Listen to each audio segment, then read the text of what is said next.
Hey guys, welcome to my final video on the Panasonic FZ1000 super zoom camera that costs under $1,000, about $900, that supports 4K, 120 frames per second, all those awesome features, nice body, really comfortable, flip out screen, and internal 4K, like I mentioned, $900. Okay, so there you go. That's the finished review.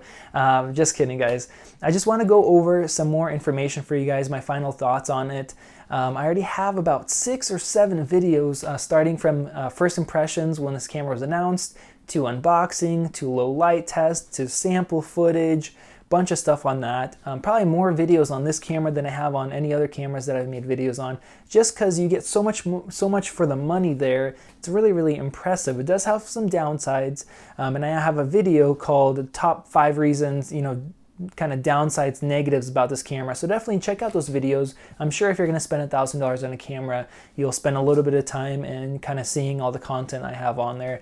But basically, I want to get into this and talk about my thoughts on this camera. So first of all, basically, I just want to give you guys that don't want to watch this whole video, I'll just give you guys a conclusion right away. Let's do that. So this camera is absolutely fantastic for the money. It does have those downsides like I mentioned. The downsides basically are you don't have a 25mm lens on the wide end because you have a 4K crop. You have this 1/4-inch hole is not centered, and it makes it hard to access this door panel right here. The battery is not from a GH3 or a GH4, it's from a GH2 and the FZ1000 battery basically. So it doesn't last as long, and the SD card slot's down here, so it's not as convenient to replace that.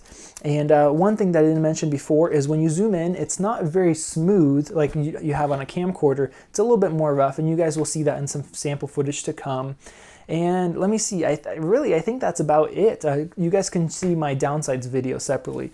But my kind of main thing that I think about this camera is an absolutely fantastic camera to complement a GH4. Now, if you just picked up a GH4, you can't afford another one, but you'd like to have something else to have as a B camera or a separate second angle for interviews or whatever. This is absolutely amazing. You can match the footage up pretty much perfectly. 4K, it has the same bit rate, you have the same Cine-like settings for your profiles, basically all that stuff, just very similar, and it does a fantastic job.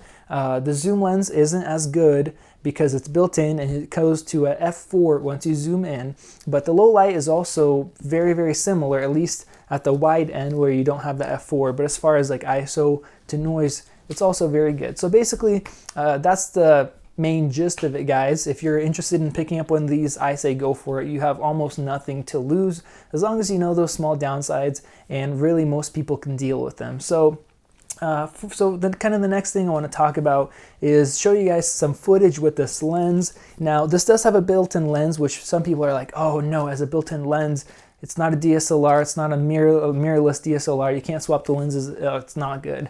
That's actually very opposite. I want to show you guys the zoom range that this camera has and how absolutely amazing it is to have something with a built-in lens where if you need to zoom in to almost 600mm when you're shooting 4K, you could do that. So let's take a look at that footage right there. So this first shot is just the freeway right there. You see some cars going, some other cars going under the bridge, some stoplights, stuff like that.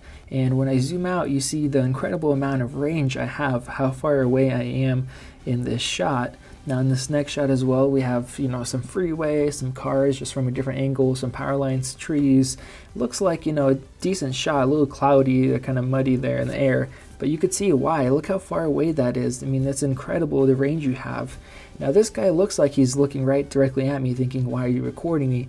But in reality, once again, once you see the wider shot and how far away I am, it's just, it's really impressive that you could do something like this.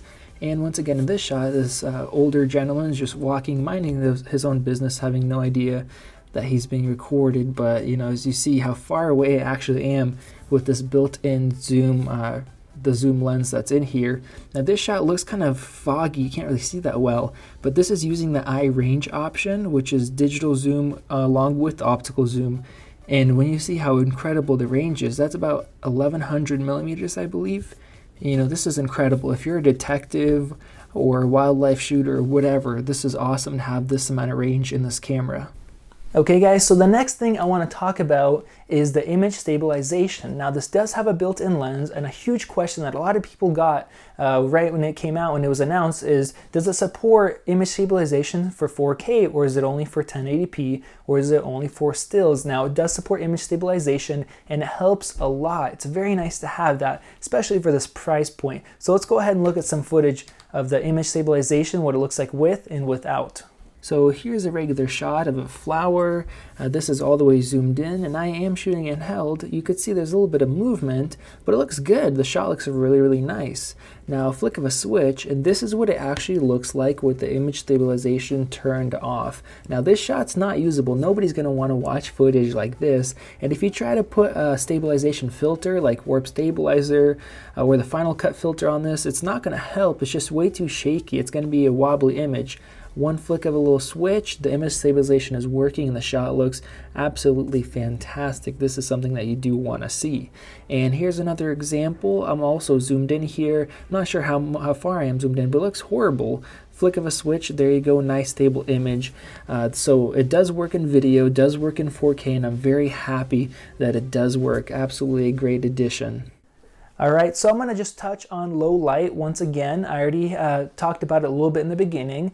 Basically, I'm just gonna tell you guys that the low light works really nice in 4K. It's really decent for what you're paying for with that 1-inch sensor. And I think up to 1600, it's really, really good. It's quite impressive. Once you hit 3200, it starts breaking down. I wouldn't suggest using 3200, but if you need to, you could definitely do it. 6400, I would avoid at all costs. Basically, the image just looks absolutely horrible. Now for all these ratings, I'm just shooting 4K downscaling to 1080p, so keep that in mind.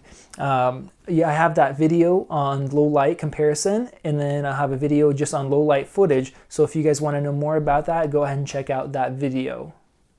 Okay guys, so we looked at the zoom range that you have on this camera. We also looked at image stabilization. Another great feature of this camera, other than the 4K, is the 120 FPS shooting. Now with the GH4, you have 96 frames per second, which is quite a bit less. It is at 1080p, and the 120 on here is also at 1080p, which is really, really impressive. It's not 720p like even the A7S is 720p if you want to do the high frame rate.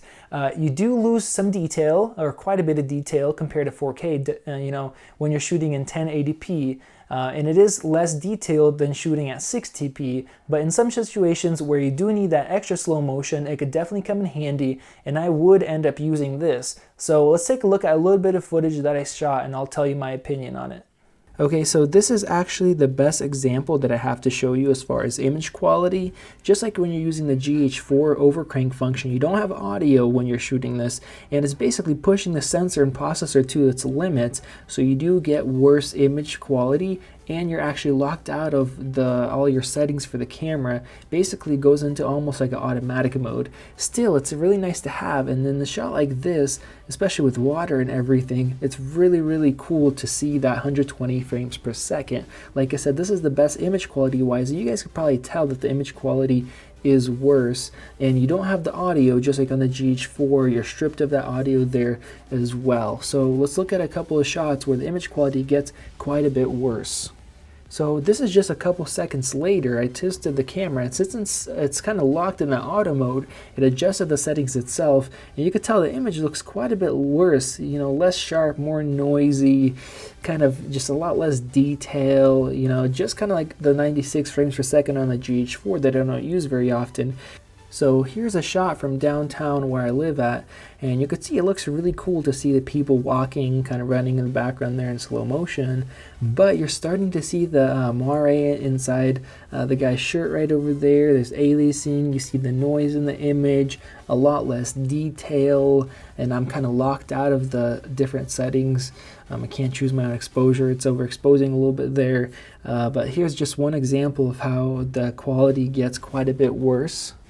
Here's the last example I'm going to show you guys with the bus driving by. You could see that once it's getting darker, you're seeing more noise, you see less detail, basically tons of aliasing or moire on the bus right there on the side.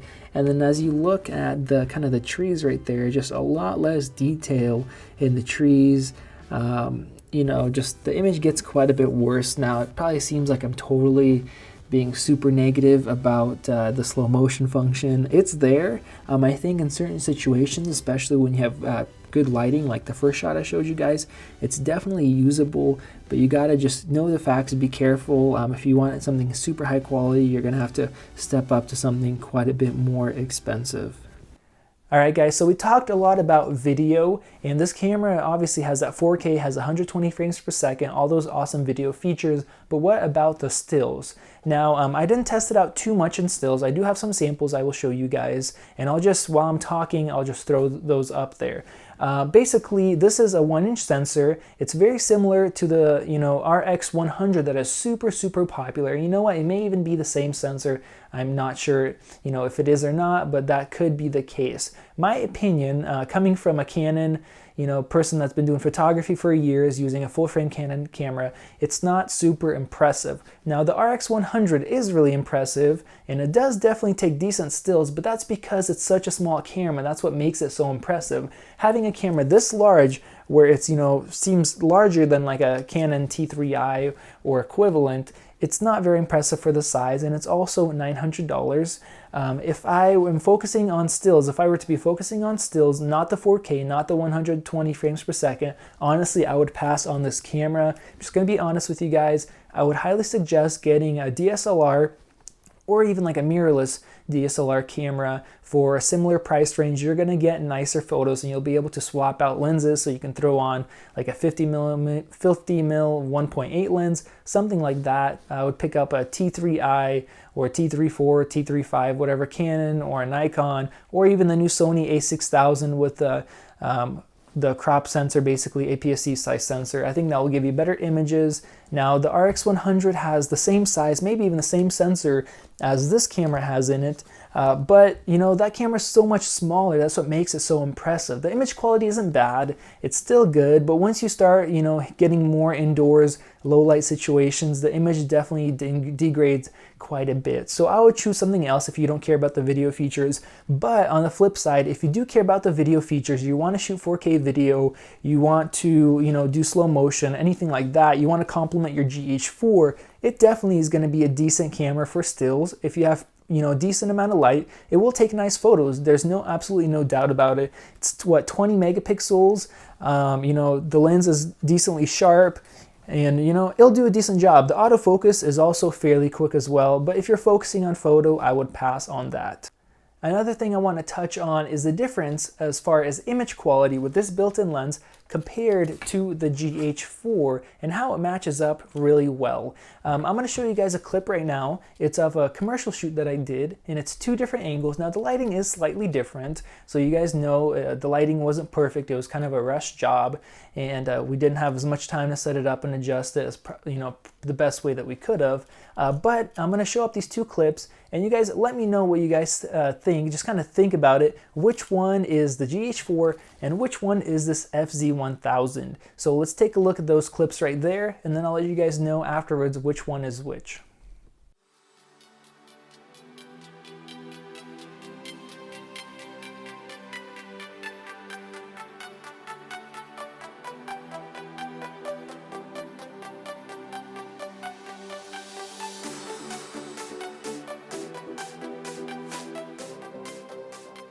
Alright guys, so hopefully you guys made a guess on which one is the FZ1000. If you did, pause this video right now and comment below. Let me know what you guys think about that. Which one is which? I'll give you guys a couple seconds, so pause right here. Okay, so hopefully you guys wrote that in the comments below. Now, I actually took some screen grabs, and this was actually a 1080p video, and I posted it on a Facebook group for the GH4, and the majority of people, there weren't a lot of people commented, but a majority of people got it wrong. So the lady in the blue is with the GH4, and the lady in the pink is with the FZ1000. Now, my point with this video is if you're having, a decent amount of light, it's not super low light, but even in lower light conditions, they match up so well, especially with a slight amount of grading. If you want to, match up 2 cameras, absolutely fantastic. It's very hard to tell the difference there. Even though this has a lower bitrate codec at 1080p than you have on the GH4, for a lot of the shots, you can't tell the difference. Alright guys, so to finish this video off, I've said a lot about this camera. I have all those previous videos. I have this video here.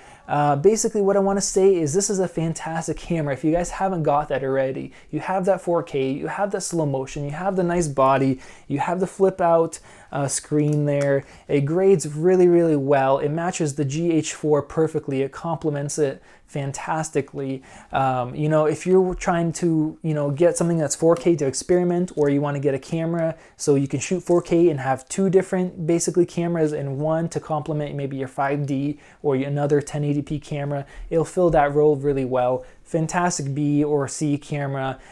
Basically, you know, I just can't praise it highly enough. It does have those downsides that I spoke about, but if you could deal with those, there's really no reason not to get it. For 900 bucks, there's nothing else that will touch this camera. So hopefully that's been helpful to you guys. Let me know if you have any other questions that I didn't go over. I'd be glad to answer those questions. You guys could just write that in the comments below and I'll try to get back to you guys on that.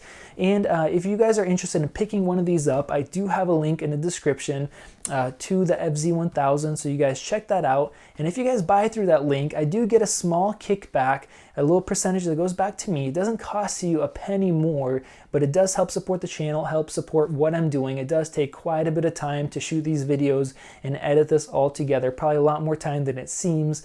So if you guys do that, I appreciate it, but you guys don't have to do that. If you don't want to click one of those links that I have, just Google search whatever you're trying to find for, you know, to buy, and buy it that way. So yeah, basically, hopefully I have helped you out making these videos. It took a lot of my time, a lot of my effort, but you know, I hope it helped you make a decision if you should pick one of these or if you shouldn't. If you guys do decide to pick one up after watching my videos, let me know. I'd be, you know, glad to hear your feedback on the videos and also on your experience with the FZ1000. So thank you guys for watching. If you want to see more videos on different camera equipment, filmmaking, gear, stuff like that in the future, definitely subscribe to my channel. All right, guys, have a wonderful day. See ya.